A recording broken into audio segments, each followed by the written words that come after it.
akkamiin si qaqqisa garaa lammiin kee biyya ormaatti yoo dararamee akkamitti qaqqisee lammii kan kee ilaalta seenaan gaafataa boru jalaan baatu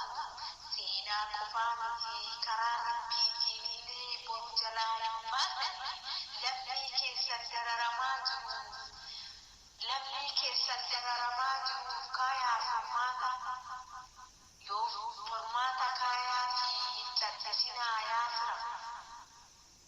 mootummaadha jechuun bakka ilmoo guddisee mootummaadha jechuun kalaqii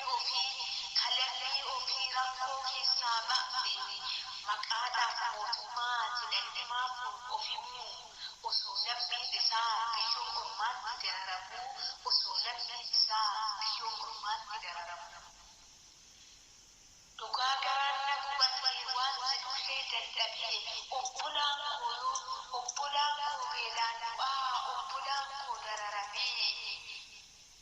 allaattii nyaatee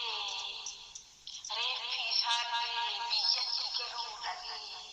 akkamiin obsitanii akkamiin qal'isanii kun obsuuyuu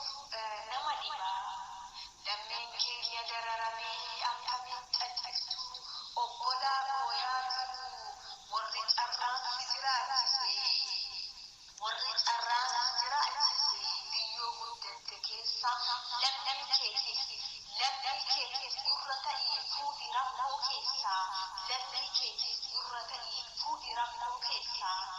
rakkoo keessatti ilaalanii lammii kan kee karaskatee gurra ta'iif akka jirtu miidiyaa qabda maratti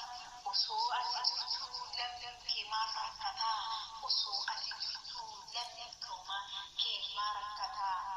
xiqqaaf guddaan keellaa hundumtuu yaafaraa waliif gurra ta'aa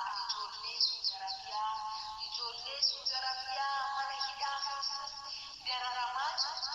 sagalee haa taanu yaallamni yaafara sagalee haa taanu